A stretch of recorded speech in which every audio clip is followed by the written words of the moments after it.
This is the HSL Game 2 between the green Zerg Ender and the pink Protoss Binsoo. Last game on Daybreak, Vince went with a 4-gate, and it was basically all Zealots.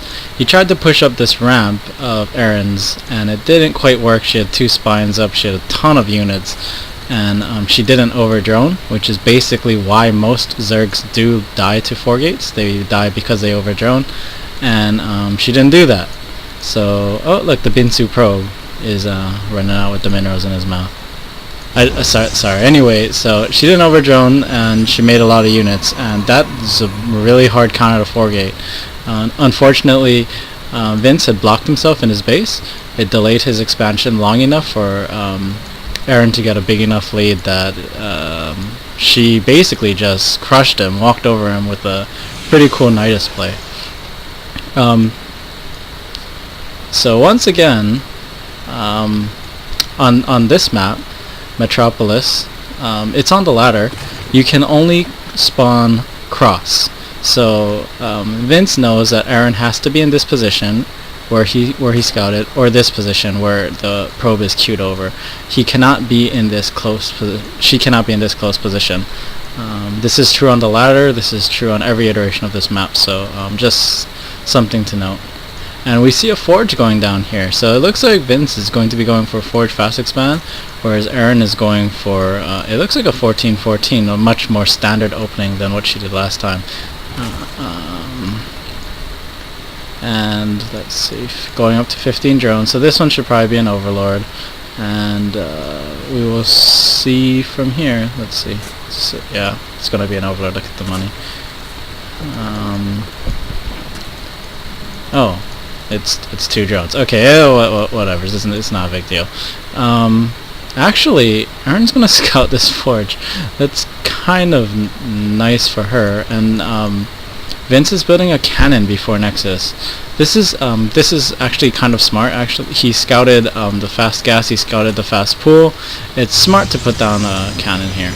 I don't like this gateway, and I really don't like this second gateway. I'm not too sure what this is. And Erin just announcing forge fast expand, and yeah, she actually sees the forge, and Vince, up to his shenanigans, says not really, even though it clearly is. Anyway, I don't like these 2 gates. I would prefer Nexus first, so that you can get as big of an advantage with your expansion as possible, and the gateways can be later. It's possible that Vince is going for a play that a Canadian Protoss player made very famous, Kiwikaki. He double gates, he makes a lot of Zealots with +1, and he just goes to put pressure on the Zerg. Zealots with +1, 2-shot Zerglings instead of 3-shot. It makes a world of a difference. The Zerg can literally feel it. A lot of times Zergs will complain that sometimes they feel like their Zerglings do nothing, and sometimes they feel like their Zerglings just kill everything. Oftentimes it's literally an upgrade like that. Which makes just an enormous difference. But Vince is not actually mining gas. He only has 1 geyser, I guess. So it's not going to be that Kiwikaki style push. And he's not even building Zealots. So I dislike this gate even more. I guess he's building it because he's paranoid about a run through. But this cannon would have prevented it. Like a slow Zergling trying to get around would have to go this path and up. This cannon would get boom shot here, boom shot here, boom shot here, boom shot here, boom shot here, boom shot here. So basically, only 1 Zergling would get through. So he didn't even need these 2 gateways. Remember, they're not going to have speed. But he does get his cyber core up. He builds this extra cannon because Erin's putting pressure on these rocks, which is smart. She should probably also put pressure over here. He might not even see it for all we know. Anyway, I should put up the production tab. We see Erin going to the lair and taking this hidden base. Remember, in the first game, I did say that Erin really likes to take these hidden bases, but Vince also knows she likes to take the hidden bases, so that would be an interesting discovery, I guess. We'll see if Vince can actually find it. The big thing about hidden bases is they're basically impossible to protect. If Vince sends a probe over here and scouts it, he drops a pylon here, which is unscouted. 4 Zealots will kill this. The Zerglings will not get there fast enough. She's not going to defend it. Most likely this hatchery is probably going to be rallied over here, so even the units that come out are probably going to be not helpful. But Vince is spreading out his pylons. Maybe he learned from last game the knightish shenanigans, and he doesn't want any of that. I much prefer the pylons for vision over the cannons that he kind of randomly put around his base. That's way too much money to be wasting. And here we go. Aaron's actually putting damage on these rocks. And can Vince see it? Vince can actually... He can click on it. He can see it, I think. Yes, he can. He definitely can. He'll definitely... Yeah, he definitely can see it. So, but I don't think he's noticed it. To be fair, though, it's going to be really hard to notice something obscure like that. He's not going to hear it. You can see he doesn't hear it, and yeah, he's going to have to. It's going to be really obscure for him to scout that. He's going to have to build a pylon here, and when he builds a pylon here, he'll see it. And you know when if he doesn't build a pylon there, he'll see it when it gets here into his mineral line. And he has no cannons, and these two zealots are stuck outside. This actually could be incredibly disastrous for Vince. Looking at this again, Aaron has 17 Zerglings, only 21 drones. Look at the 41 probes to Vince, and crap. Oh, he scouts it.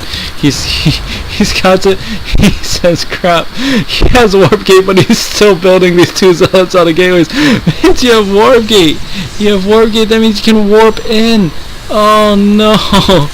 This random cannon actually doing a world of good for Vince. 5 kills. Wow, that's actually really good. And these two zealots actually were able to run all the way around, and he's actually going to hold this without any damage taken. Very good, Vince. Please change these into warp gates. But Vince is starting to float a ton of money. What you will realize as a player, as you evolve, the big step to becoming better is to build a lot of workers. And you want to build the workers as soon as possible. You see the worker count? Vince has almost double, even though Aaron has 9 drones building now. Here comes her big drone spew, but I mean really, he has tons of workers. But oh my god, there's mutas, and the mutas, oh my god, the worker count was just at 45 or so, and it's down to 26.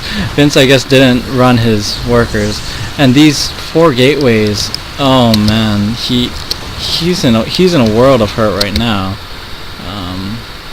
And oh, I love this decision. Killing this pylon is an incredibly smart decision. The thing is, these 4 gateways, wow, they're not even going to come up, and yeah, they're going to be all unpowered, and he can't even warp them into warp gates. I don't even think she needs to be hitting this anymore. She should be hitting this nexus. If she kills this nexus, that's game. But Vince, on the other hand, is building a lot of units, and he did amass a ton of money. He had a trust fund building, but he's been using all his money. I guess he has to rebuild these gates that he has up here, and now he's only mining from one base, so you will see that money go down. But Aaron is building a ton of units again. Here come 13 roaches. Look at this huge pop lead right now. Along with these mutas, I guess she built that spire for only 5 mutas. Oh no, here comes another muta. This actually reminds me a lot about Zerg vs. Zerg, and wow, Knightish Canal.